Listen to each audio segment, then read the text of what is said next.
Bonjour à tous, Fujifilm à la fin du mois de décembre a mis à jour le XH1 qui vient maintenant de passer en version 2 et c'est du lourd, c'est du vraiment très lourd. Alors en termes de nouvelles fonctions, il n'y a pas grand chose. Par contre, ce qui a vraiment été amélioré, c'est la stabilisation. Jusqu'à maintenant, on avait une stabilisation au sein du capteur du XH1 et on avait une stabilisation au sein de certains objectifs. Et les deux avaient beaucoup de difficultés à travailler ensemble et ils travaillaient ensemble partiellement. Chacun travaillant un peu de son côté. C'est-à-dire que, par exemple, il y a 5 axes qui peuvent être stabilisés et Fuji disait, bon, il y a 2 axes qui vont être stabilisés par le capteur et il y a 3 axes qui vont être stabilisés par l'objectif. Tout ça n'était pas très optimal. Maintenant, Fujifilm, avec cette mise à jour, va permettre aux stabilisations de fonctionner ensemble. Et le fait de fonctionner ensemble, on va avoir une stabilisation qui est bien meilleure. Sincèrement, c'est une vraie évolution de ce XH1 et on a une stabilisation qui vient vraiment maintenant tutoyer finalement ce qu'arrive à faire Panasonic et Olympus parce que vraiment, on est à un niveau de stabilisation qui est incroyable.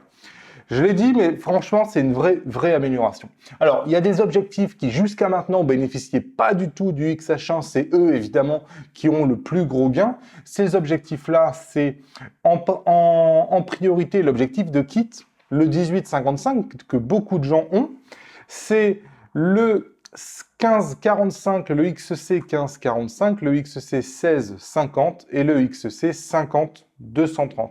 Donc tous ces objectifs-là, en plus du 10-24, je l'ai oublié, je me disais c'est bizarre, je ne l'ai pas dit. Le XF 10-24 aussi est pas mal amélioré. Alors ça ne veut pas dire que les autres n'en bénéficient pas, c'est juste que là c'est moins flagrant sur les autres parce qu'évidemment tous les objectifs franchement en bénéficient. C'est une vraie amélioration et il y a certains mouvements, notamment quand vous faisiez comme ça un petit panoramique de droite à gauche qui est vraiment amélioré si vous faites des tests. Alors moi j'ai fait 3 tests, je vais vous en montrer un, mais c'est vrai qu'on voit vraiment la différence. Ici sur le test que je vais vous montrer, que vous avez déjà vu 10 fois, je l'ai fait plein de fois ce test-là, je vais juste vous montrer une séquence de 10 secondes. Vous avez la vidéo que j'ai faite avant la mise à jour qui est en haut et la vidéo que j'ai faite après la mise à jour qui est en bas.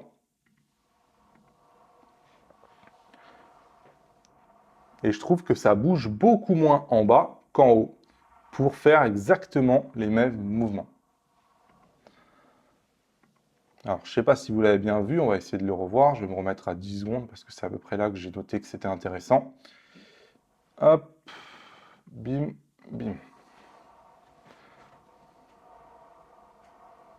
Moi, je trouve que ça bouge beaucoup moins en bas que ce que ça bougeait en haut.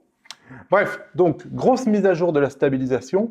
Et il y a un objectif, mais je vais faire une vidéo dédiée à cet objectif-là pour le dire aux gens qui n'auraient pas forcément XH1, c'est le XF80 qui nécessite une mise à jour pour vraiment bénéficier encore plus de la stabilisation du XH1, mais qui va passer complètement dans un autre monde, lui dont parfois je critiquais l'autofocus et qui bénéficiait pas beaucoup de la stabilisation, a vraiment passé un nouveau cap et c'est un nouvel objectif quand on le met sur le XH1 qu'on découvre maintenant.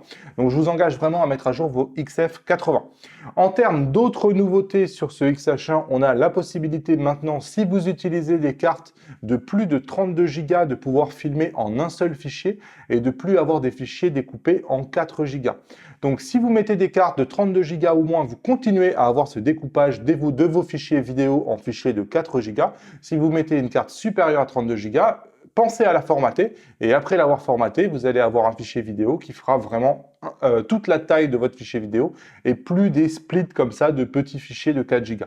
Vous avez en plus la possibilité, si vous sélectionnez une balance des blancs, donc là cette fois-ci on parle de photo, si vous sélectionnez votre balance des blancs à la main, dans le menu IQ, vous allez dans la balance des blancs, vous allez dans le cas qui vous permet de préciser à la main, ici je vais le laisser sur 10 000, on a le petit 10 000 ici qui apparaît là. La dernière nouveauté, c'est si vous êtes sur le grip ou un adaptateur secteur qui vient alimenter en continu votre XH1, vous allez avoir maintenant une petite prise qui va apparaître au-dessus de la batterie et qui vous indique, qui vous signale que votre appareil photo est maintenant sur le secteur et que vous n'avez plus aucun problème de batterie. Voilà, c'est les nouveautés qui étaient implémentées dans cette version 2.0 du firmware. Encore une fois, une super évolution. Moi, je peux vous dire que l'évolution qu'on a là sur la stabilisation, il y a certains autres constructeurs qui ont fait exactement la même chose et qui ont mis un S, qui aurait sorti un XH1S et qui aurait dit que c'était une mise à jour de l'appareil photo avec de meilleurs résultats. Franchement, ici, Fuji nous le laisse gratuit alors que personne ne demande rien. Chapeau Fuji. Comme d'habitude, les pouces levés vers le haut. Si vous débarquez chez Fuji, vous avez le guide de démarrage du fugiste débutant qui est juste là. Et dites-moi en commentaire, est-ce que vous êtes content de cette mise à jour? Est-ce que vous avez fait des tests chez vous et vous avez vu la différence? Parce que franchement, moi, j'ai vu vraiment une vraie différence. Salut!